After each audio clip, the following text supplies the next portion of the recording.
Assalamualaikum warahmatullahi wabarakatuh. Halo teman-teman, perkenalkan saya Hidayatus Syifa dari kelas A, program studi BK angkatan 2020. Oke, jadi kali ini saya bakal membuat sebuah video untuk memenuhi tugas UTS mata kuliah Psikologi Sosial.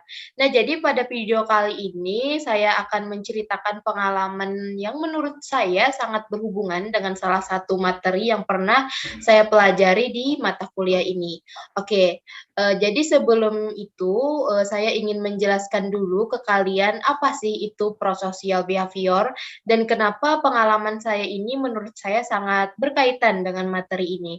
Oke, jadi prosocial behavior atau perilaku prososial adalah suatu tindakan menolong yang menguntungkan orang lain tanpa harus menyediakan suatu keuntungan langsung pada orang yang melakukan tindakan tersebut dan mungkin bahkan melibatkan suatu resiko bagi orang yang menolongnya.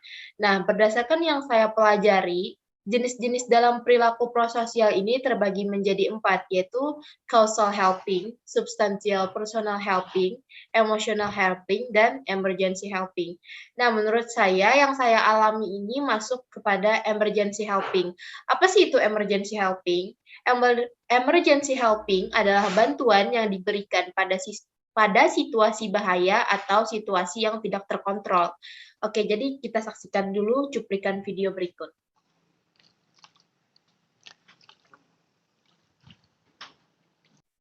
Video ini saya ambil tanggal 16 Februari 2021 jam setengah 1 pagi pada saat banjir besar melanda Provinsi Kalimantan Selatan dan kebetulan saya tinggal di Desa Pengaron, Kabupaten Banjar. 2 hari sebelum video ini diambil juga sempat terjadi banjir di desa saya, namun hanya setinggi lutut orang dewasa.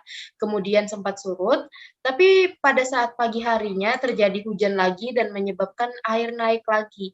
Hingga pada malam harinya air sudah mencapai ketinggian 2 meter dan hampir mencapai lantai 2 sebagian rumah warga. Saat itu di desa kami tidak ada perahu karet atau apalah itu. Bantuan juga sulit masuk karena akses jalan yang terputus pada saat banjir. Jadi warga berinisiatif untuk saling tolong-menolong menggunakan perahu jukung yang biasa digunakan untuk memancing di sungai dan hanya bertenagakan kayu, bukan mesin. Jadi warga yang punya jukung ini bergantian bolak-balik menjemput warga yang masih terjebak di rumah untuk kemudian diantarkan ke desa sebelah ke tempat yang lebih tinggi. Kebetulan di sana juga disediakan posko pengungsian. Jadi dari ba'da maghrib itu sebenarnya jukung udah bolak-balik, tapi saya dan mama saya dan adik saya yang masih berusia 3 tahun saat itu baru dapat giliran naik jukung pada saat jam setengah 1 pagi. Karena ya warga yang punya jukung ini juga pasti kelelahan dari sore bolak-balik. Beliau juga pasti mencari teman untuk bergantian gitu.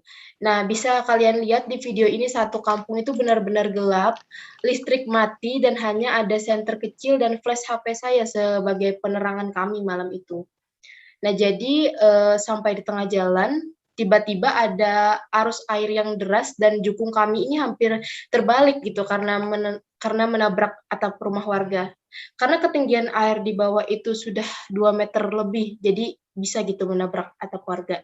Namun alhamdulillahnya langsung ada warga yang menyadari gitu, karena kan ada suara ribut gitu.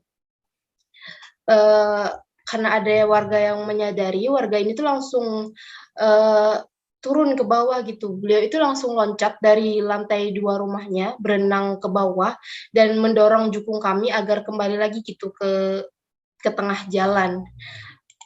Karena kan para laki-laki itu masih stay di lantai 2 rumahnya atau atas atap rumahnya gitu untuk menjaga harta benda yang masih ada di rumah. Dan juga saya dengar-dengar dari warga setempat, sempat ada yang mengambil kesempatan di saat bencana banjir ini seperti untuk membobol rumah warga yang memang ditinggal mengungsi oleh para penghuninya. Jadi para laki-laki itu masih stay gitu di rumah. Nah, singkatnya, alhamdulillah malam itu saya sampai dengan selamat di desa sebelah dan saya tidur di pengungsian, tapi saat mau memberi uang kepada bapak-bapak yang menjemput saya dan keluarga tadi menggunakan jukung, pada saat itu beliau cuma bilang, "Nggak usah Mbak, nggak apa-apa kita saling tolong-menolong aja di sini." Dan saat itu saya langsung speechless, saat itu aja pengen nangis gitu, baik banget warga-warga di sini. Pokoknya terima kasih banyak buat bapak-bapak yang mau jemput kami pakai jukung malam itu, dan bapak-bapak yang mau loncat berenang jam setengah satu pagi buat nolongin ngedorong jukung kami yang hampir terbalik itu. Pokoknya terima kasih banyak atas bantuan kalian. Nah, lalu keesokan paginya bisa dilihat di video berikut ini.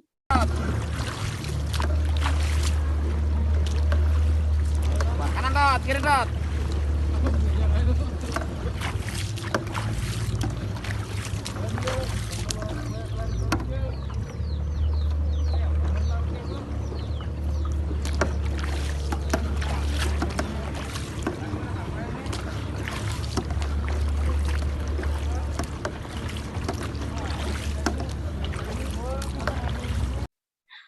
Nah, air belum juga menunjukkan tanda-tanda surut, tapi syukurnya bantuan dari tim SAR, TNI, itu sudah sampai. Mereka membagikan makanan, kebutuhan bayi di pengungsian. Tapi bukan hanya di pengungsian, mereka juga berkeliling gitu membagikan makanan untuk warga-warga yang tadi masih stay di rumah, di lantai 2 atau di atap rumah mereka. Hebat sih. Terima kasih banyak yang sudah mengirimkan bantuan pada saat itu.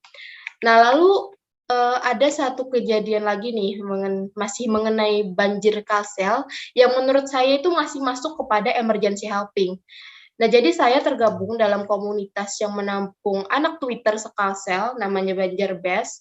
Nah, saat banjir Kalsel kemarin, kami juga membuka donasi dan menyalurkannya secara langsung ke berbagai daerah yang terdampak bencana banjir ini.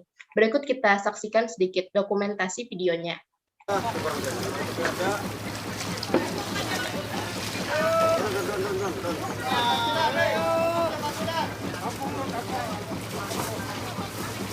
Penganjahan lo pulau nyamuk.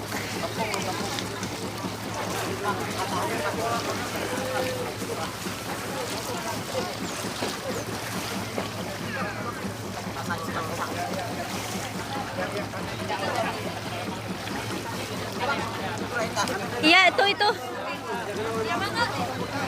Nah, saya ketawa tuh video foto-foto video.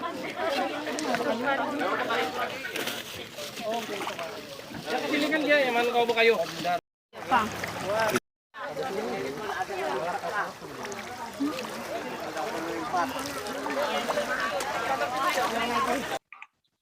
Bukan hanya pada saat banjir Kalsel ini, baru-baru ini, pada saat banjir Kalteng, Banjarbes juga open donasi untuk membantu korban banjir. Bisa kita lihat di artikel berikut. Oke, teman-teman, mungkin itu yang bisa saya sampaikan. Kenapa saya sebut kejadian ini sebagai emergency helping? Karena ya tadi bantuan ini diberikan pada situasi bahaya, yaitu banjir, dan dilakukan atas dasar kesukarelaan dan kesadaran individu tanpa ada paksaan. Jadi menurut analisis saya itu masuk ke dalam perilaku prososial. Oke, mungkin itu yang dapat saya sampaikan. Semoga video ini bermanfaat dan dapat menginspirasi teman-teman semua. Saya berharap ke depannya tidak ada lagi bencana banjir seperti ini, dan saya juga berterima kasih kepada pihak-pihak yang sudah terlibat dalam pembuatan video ini. Saya meminta maaf apabila ada salah-salah kata dalam penjelasan saya tadi. Saya akhiri, wassalamualaikum warahmatullahi wabarakatuh. Bye-bye, see you on the next video.